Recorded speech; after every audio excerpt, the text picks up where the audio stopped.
Alrighty, Thursday, January 8th. So this situation that developed in Minneapolis, where this woman has tragically and sadly lost her life.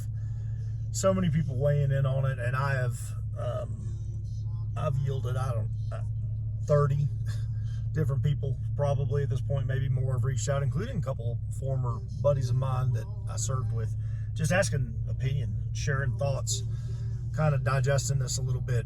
I think there's four, at least at this juncture, four problems that I can come up with across the board on all of this. And I'm going to try to start in just a quick descending order. Number one, we have a massive immigration issue, illegal immigration issue. We've got people that are flooding over the border.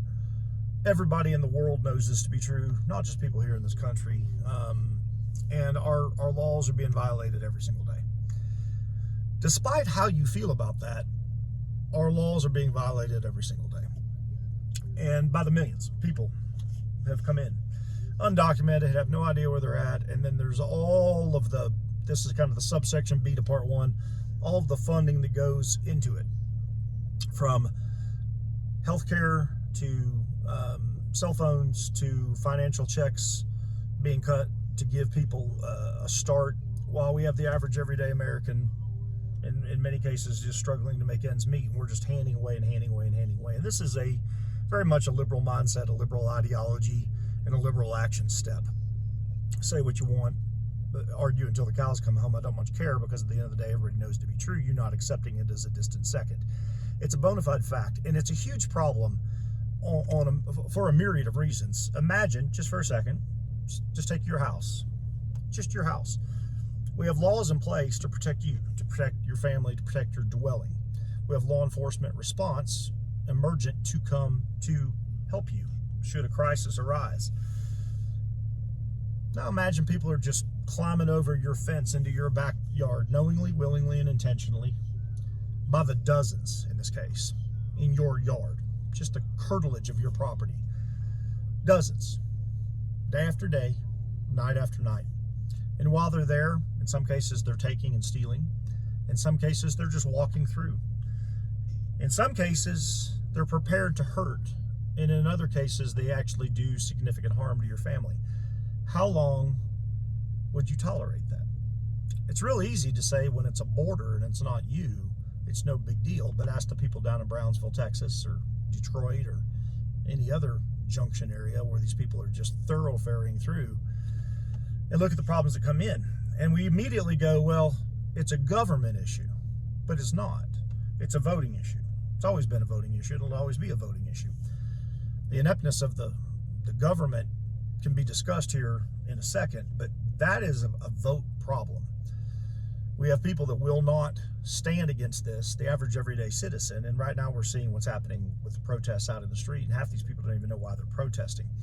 It's an emotional reaction, a feel-good process, so whatever, check the box kind of deal. And these people just bounce from area to area to area screaming about whatever the next thing is. But that immigration issue that we have right now in this country is massive. The second problem we have right now is we've got feckless DAs and useless judges in positions of power, and they're either not charging or they are charging, and then these people are being released over and over and over and over and over. ICE, as we know it now and as we're seeing it, we've always had border patrol, we've always had immigration officers. They've just never been utilized to their capabilities, because we have useless judges sitting on a bench that are just turning these animals back out on the street in many cases. And when I say animals, I'm talking about the people that are coming over the border and committing violent crimes and then are released. Or in some cases, they're sent back to their country of origin only to come right back over our border and commit more crimes. If you guys remember a few years back, situation, I believe it was in San Francisco, I think, on the pier, where that young lady was just shot for no reason by a guy who had been deported, I believe it was 5 times. That's just a point of reference of what I'm talking about. So problem number one, massive immigration issues, nobody dealing with it, don't know what to do. We've let it all in, porous borders, everybody on the left screaming it's the right thing to do, everybody on the right going, this is stupid. and then it falls into the court's hands and the courts do nothing with it. It's just mind-boggling, absolutely mind-boggling. But again, go back to if it was your yard, curtilage of your property constantly coming in. And if you're one of those people who go, oh yeah, I would allow that, well great, then allow it. That's good for you. I won't do it. And I won't do it because I believe every single person coming over the border is bad. I think some people are seeking asylum from very, very dangerous and horrific situations, but there's still a process to go through. I can't go from here, drive over the border into Mexico, walk in downtown Juarez, take out the American flag, and start screaming death to Mexico. I'd be executed in the street. I can't do it in Yemen. I can't go anywhere. Korea, China, you just don't get to do that. You likely would be charged and imprisoned.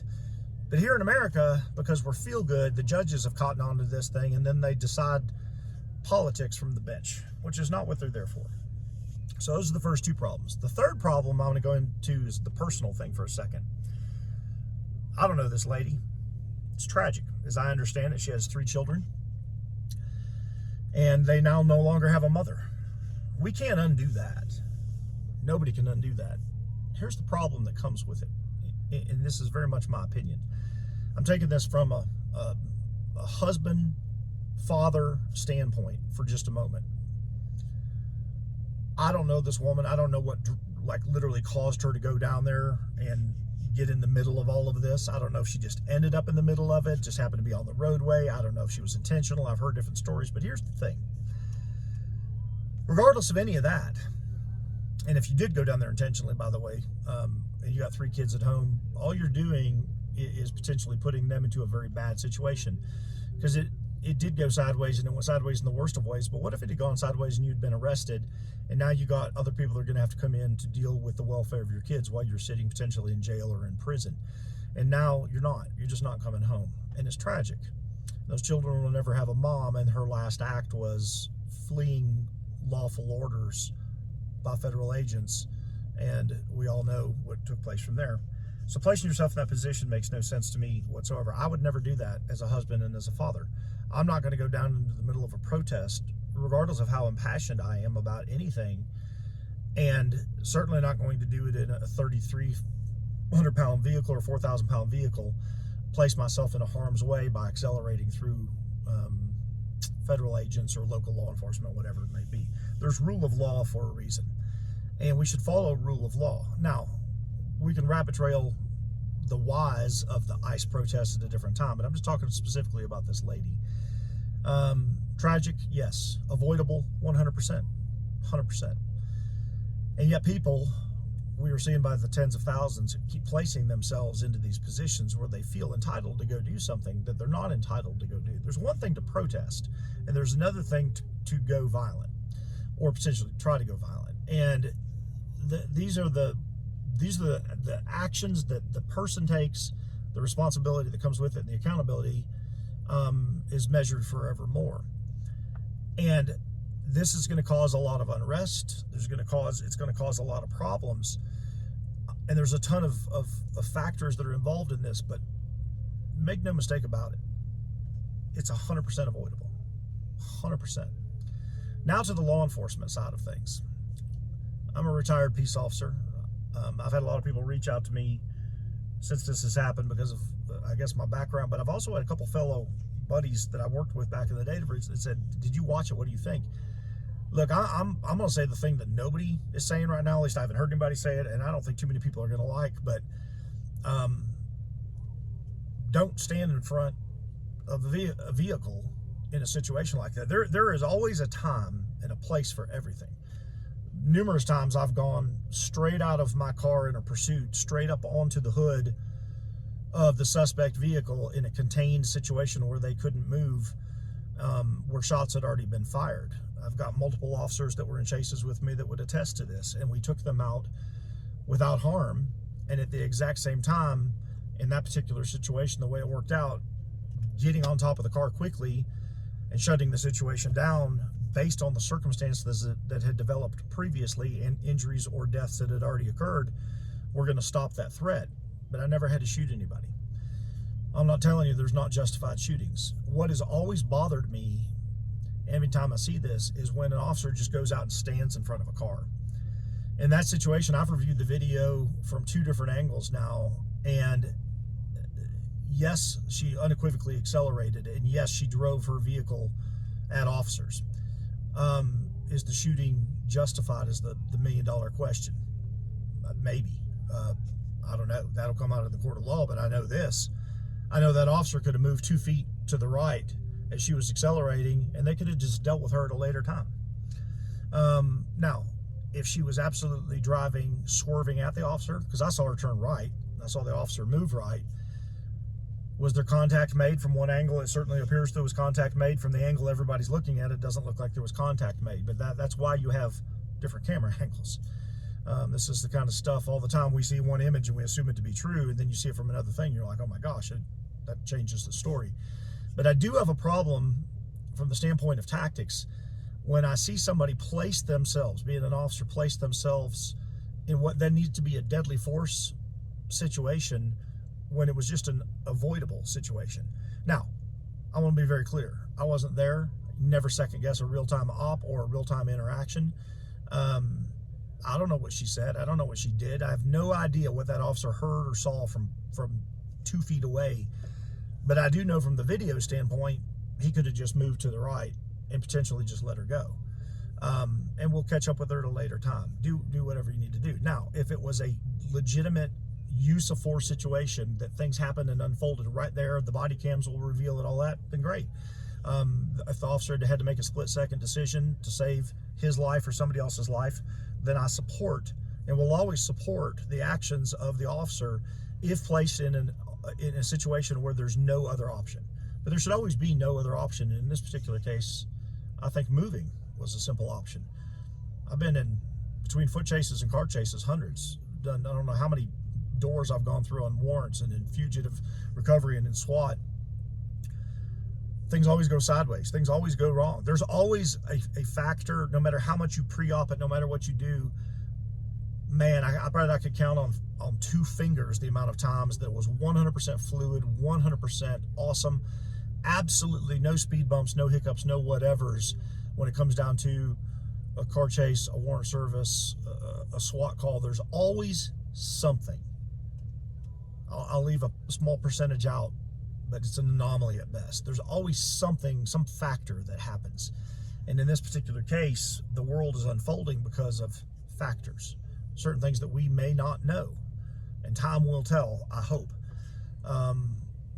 So to recap, huge immigration issue. People flooding over the border, we're not dealing with it. We haven't been dealing with it for years. The Democratic left loves it. Tim Walz just signed documentation, I believe it was a couple weeks ago, that all Minnesotans, legal or illegal, can have a driver's license, and the only thing you need to vote in Minnesota is a license, as I understand it. And if I'm wrong, somebody correct me on that. But from what I've seen, that is absolutely true, which means he just bought an election. This is the kind of stuff that people are ticked off over. They're tired of this. They're expecting prosecutions. And then you go to part number 2, where you got useless DAs and judges, and there's a ton of them out there that just hold nobody to account because they're playing politics and ideology from the bench. Then you go to part number 3, where people are just making really, really bad choices, putting themselves into horrific situations, and they don't need to. Just turn around and go the other direction.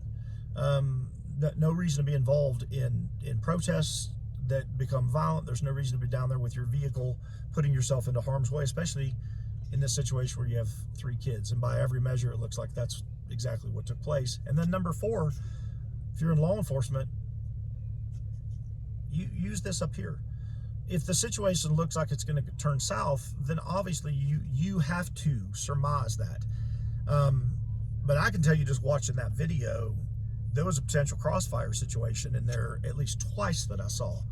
And now again, I wasn't boots on the ground, and you can only see so much coverage from the camera angle. But man, when you're out in a public situation like that, and all you got to do is move 2 feet, I say move 2 feet. We'll deal with it later, unless, and the key is unless it was unavoidable, and maybe that was the case here, and we just don't know it yet. So that's my consensus at this point in time. 25 million other people have theirs, and 100 million people more have theirs. There's probably more beyond that. I'm just trying to look at it through the lens of rule of law what's not being enforced, what's actually happening in the country that everybody knows about, what bad decisions brought that person down there, and then what good and or bad decisions was made by law enforcement in that circumstance. So we'll figure out more as time comes. Maybe there's a different camera angle that shows even more. Maybe we see body camera footage from the officers that will help. I don't know. But that's my perception right now of everything that we have going on. And I think at the end of the day, this is something that should be weighed very, very carefully as we move forward, because there's a lot of accountability and responsibility and a lot of blame to be put in many directions right now. But what's being the cost of this, I should say, is the safety and the freedom of the American people. And it needs to be an America first thing when it comes to our borders, when it comes to who's coming over, the judges that are put into positions, elected into positions to enforce the rule of law and stop doing these hand slaps and letting these people out to go out and commit more and more and more crime. Citizens have to rise and vote. Citizens have to make smart decisions. Don't put yourself in harm's way. And cops need to be discerning. That's what I got. Peace out.